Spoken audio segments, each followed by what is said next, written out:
All right, welcome back. Time now for Great Day Law. Yeah, every month we're checking in with our friend Lawyer Twilly, aka Lawyer the Lawyer. He's giving you your free legal advice, and thanks for being here. Thank you for having me. Yes. This is such a great topic because I've always wondered about this. Uh-oh. Yeah, over-serving. Do you know, I will not do, people ask me to do guest bartending events. Won't do it. Not going to do it. Not going to do it. You don't want that liability. I don't want that liability. Right. I don't want to serve somebody a drink and then have them go out and cause an accident and then say, Scott Haney served me this drink, so I won't do it. I hear I'm you. not kidding, I won't do it. I get it. I hear So you. if you, St. Patrick's Day is coming up, if someone is overserved at the bar, who's responsible? Well, the person that causes the accident is going to be responsible, but the bar itself could be responsible. Yeah, they'll go after them, won't they? Yes, there's an act here in Connecticut. It's called the Dram Shop Act. Excuse, say that again? Dram Shop. What is Dram that? Shop. And I think dram. I think I looked this up a long time ago. I think dram was a measure of alcohol Okay, back you're in the absolutely day, right. Yep. So give me a dram of. Yep. Maybe it's like the size of a shot, perhaps. Okay. I don't know. Oh, okay. But there is a law that basically says that if you're a shop owner or a store or you sell any sort of alcohol, if you serve somebody that's intoxicated and then they cause an accident, you can be held liable. Now, there are typically several bartenders behind the bar. Right. So are they, what, do they go after individual bartenders or do they go after the They're establishment? going to go after the establishment. You're going to go after the establishment. And these establishments, they should be training their staff to sort of work in concert. So, for example, if I'm at a bar for 2 hours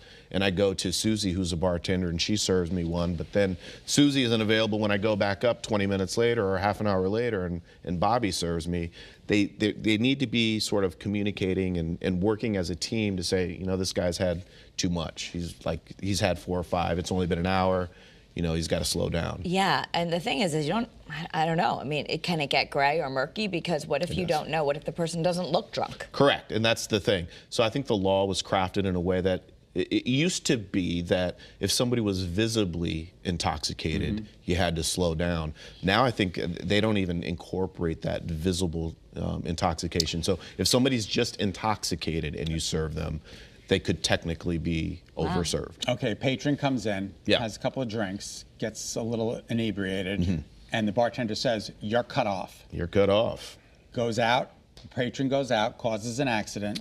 What happens now? Great fact pattern. So I think that they're going to be shielded from liability because they made a decision that this person is intoxicated and they did not continue to serve them. So there is no over service at that point. And this is also if you're having a party at your house, right? If I wonder, are we liable if someone leaves the house and has an accident later? So you're getting into something called social host liability, which is entirely different. Okay. And here in Connecticut, as a social host, as long as you're not serving minors, you're okay. Oh, okay. So we're not supposed okay. to know as much as a bartender. Correct, Okay. correct. Okay. A bartender's supposed to know. A bartender's supposed to know. How? You know, I can't afford you, Laura.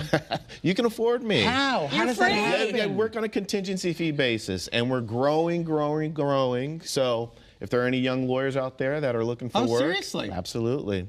Absolutely. It's very interesting. I would love to work with you. Let's do it. We don't we haven't taken the LSAT. I don't have that legally. I did take the LSATs. You did? Yeah. Awesome. I got a 52. I think you know it was a 152 style. No, it was like on a 100 scale basis. I just made it over the halfway mark, and I applied to 7 law schools. I got into 2, got waitlisted at 3, and got rejected at 2. Well, I know you personally. You make an excellent attorney. I don't know about that.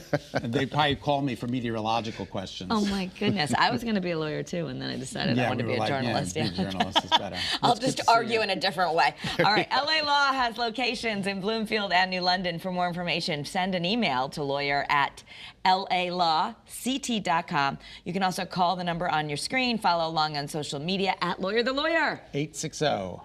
There it is. 595-3163. 595-3163. Have a great weekend, everybody. Enjoy the weather.